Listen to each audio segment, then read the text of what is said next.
Good afternoon, everybody. It's your boy D Mac. So let's talk.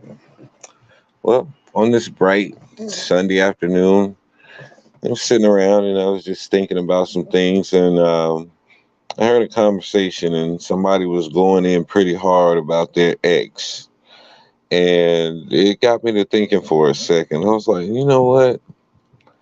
All of these things that this person is listing, and all of these bad traits that this person is calling out about this other person. They chose that person. They saw these things and they chose to, for whatever reason, stay in that situation with that person. So now that whatever circumstance got them out of that situation with that person, why do they feel like they have the right to then go forth and disparage that person as if they weren't in it with them? That really bothers me when people talk about their exes, and we live in a time, or a society I should say, who encourages that type of rhetoric. It's okay to bash your ex, it's okay to bash your ex-husband or ex-wife or ex-boyfriend or ex-girlfriend because of what you feel like they did to you. And if the truth be told, if the whole story be told, you'll find that both had a very significant role to play in the ruining of the relationship that was started. And so whenever I hear people talk about their ex, I listen really close because it tells me a lot about them as a person, you know, based on how they portray their past relationship and how they portray their ex to be. I look at it, somebody who's so quick to dog somebody out and say, oh, that, yeah, they did me so wrong and they did this and they did that, and they, and never put yourself in there or never say anything that you did, then that right there tells me off tops that you don't take accountability for nothing. So that's some good insight. I'll put that in my mental Rolodex and let you continue on talking. And then as you begin to describe the situations that the person took you through and how you still were with them for a long period of time, that also shows me that you may possibly be suffering from codependency or some type of detachment issues. And so I'll put that in my mental Rolodex. And then as you continue to go on and you describe how this person spoke to you and how they just uh, totally disrespected you, and you chose to stay in it and continue to uh, be by their side and be supportive, that shows me that you may just suffer from low self esteem. And I put that in my mental Rolodex. And I keep that in mind whenever I'm dealing with you and I'm trying to make a decision on whether I want to pursue a relationship, whether platonic or whether romantic. And that is pretty much the gist of how we as men gather intel and make our decisions on how we're going to treat somebody when we first meet them. Now, on the other side of that, because as guys, we have our stories that we like to tell too whenever somebody asks us what happened to our relationship. And our favorite thing to say is, we just grew apart, or, um, things just wasn't working out, and people get older and they start to go their separate ways. That's our favorite thing, is our separate ways concept. But what we don't say is what caused us to go in these separate ways. We don't talk about what caused that other person who was walking parallel with us on this journey decided to take a detour or go another route. We'll never explain that. We'll just leave it very vague. And so that goes into their mental Rolodex, hopefully. And all of these different things that we describe when we're first meeting people about our ex, eventually you're going to see some of those things play out in the relationship that you will have with someone. Everything that they said about their ex, remember all of those things in the very beginning. Make a mental note of it, because throughout your relationship, some of those things are going to come up. There's going to be some comparisons made, and you're going to have to be able to recall, well, I put myself in this situation. I chose to continue on in this even though I saw the red flags from the beginning. And then next thing you know, that person's going to be considered an ex. And then you're going to be making up a story about them and how your relationship ended with them. Now, you do have people out here who are grown and mature and know how to communicate, and they know how to disengage from a fruitless relationship, and they can go their separate ways amicably. But there's a large amount of people who are so possessive and so entitled that if you try to leave, if you try to let them know that they're not the person for you and you need to go and seek something else out, their insecurity and their low self-esteem will not allow them to accept that, and they're going to fight you tooth and nail. Now, you have two choices to make in this type of situation. Either you can, stick to your gun, stand firm, and leave, or you can give in and stay there and continue to go through the same cycle as you've been going through. Now, I'm not judging anybody for whatever choices they've made, because we all make choices based on the situation at hand. But what I will say is, when all is said and done and the smoke is cleared, you should not have anything to say about that person either way. And if you don't have anything good to say about the person, don't say anything at all. That'll just cure that whole thing right there. Because I'm telling you, whenever you talk to people, you don't realize what type of notes people are taking about your attitude and your behavior and your actions. You don't realize how many people are making observations off of what you do and say. And so when a person starts treating you a certain way and you don't understand why their attitude towards you shifted, you have to start jogging things to your remembrance, bringing things back to your remembrance, because there could be some things that you have said just running your mouth that let a person know that you have qualities that are not compatible with who they are.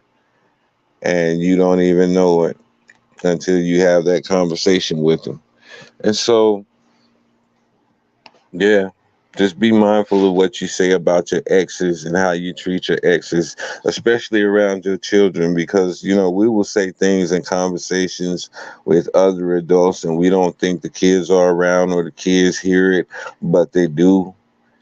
And then the kid starts to mirror your same attitude and your same behavior towards that person. Do you think that's really fair? That is very unfair. And then when they get older and they find out that you was just venting because you was mad and the circumstance wasn't really what you said it was, you was just angry at that time when you overheard what you said. Now you have to explain yourself, because you spent so much time dogging this person out and painting them in the worst image possible, that when their child says, well, I want to forgive my daddy and I want to forgive my mama. What about that? Can I forgive them for those things and still love them and still want to have them as a part of my life?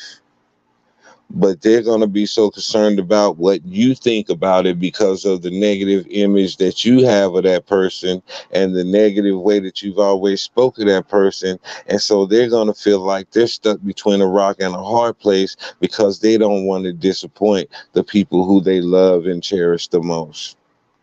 But y'all put your children in these places and in these situations by running your mouth and not realizing the severity of the things that are coming out of your mouth. These children hear this stuff. These children catch this stuff all the time. And you think it's cute and you think it's cool until it happens to your child. You think it's cool and you think it's cute until you have to sit there and hold somebody who's going through it. You think it's cool and cute until your name been spoke of ill. When somebody drag your name through the mud and they tarnish your reputation and everybody looking at you sideways because of an interaction that you had with this other person who was able to get to everybody else and spread their toxic views about you. And now you stuck looking crazy. You'll see how it feels to be in the situation that every ex is in.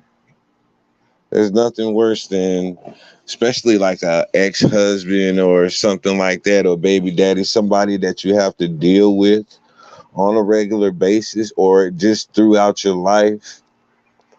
And for you to hold a grudge to where you never have anything good to say about somebody, that says that you're not able to let go of the past. And that also says that you may still have feelings for that person that you're not willing to let go of as well. Because I'm not bothered about things that are irrelevant in my life. If it has no effect on my life, and if it's not a part of my life, then why should I concern myself with it? And so somebody who always has something negative and something bad to say about anything, especially another human being, then they have a problem with letting go. And, you know, as much as they'll deny it, it's always shown in their behavior because they'll sit there and deny it. I mean, oh, I forgave them a long time ago. Oh, that don't bother me. Oh, that been over. Oh, I'm through with that. Oh, that's so done.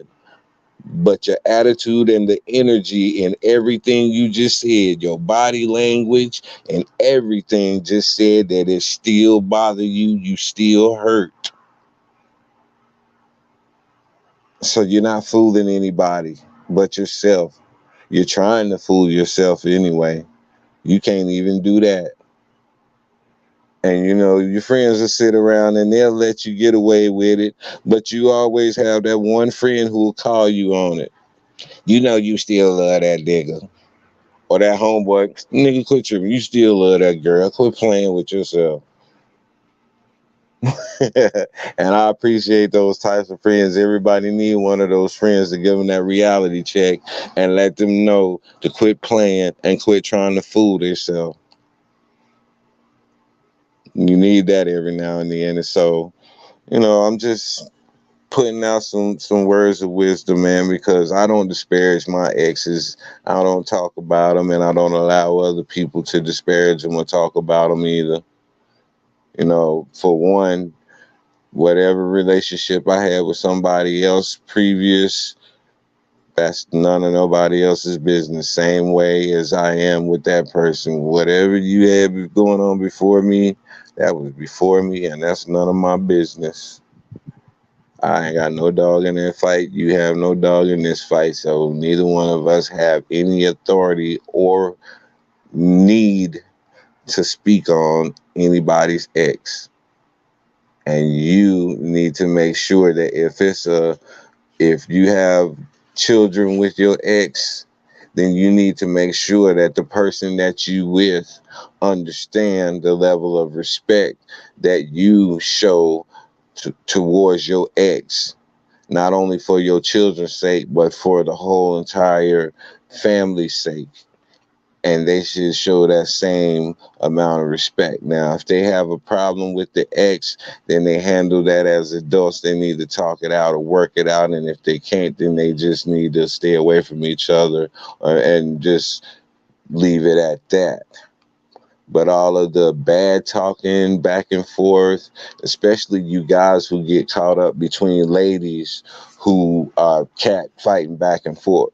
Now, you're the person who laid the foundation for all of this animosity between these ladies. So, guys, we have to understand that first and foremost. So, if you do have two females that are that have angst toward each other, and the foundation is grounded in relationship with you, then you are the one who have to mediate that. You're the one who has to manage that, and you're the one who has to set that understanding that there's going to be respect. You know, that's just all to it. Because we have to start showing our children what healthy relationships look like, and they're not going to know what healthy relationships look like if all of the grown-ups is fighting with each other and always talking crazy about each other. From the young to the old, there's nobody that's excluded from this. Nobody. And so that's all I really have to say on that. I hope everybody had a beautiful day today.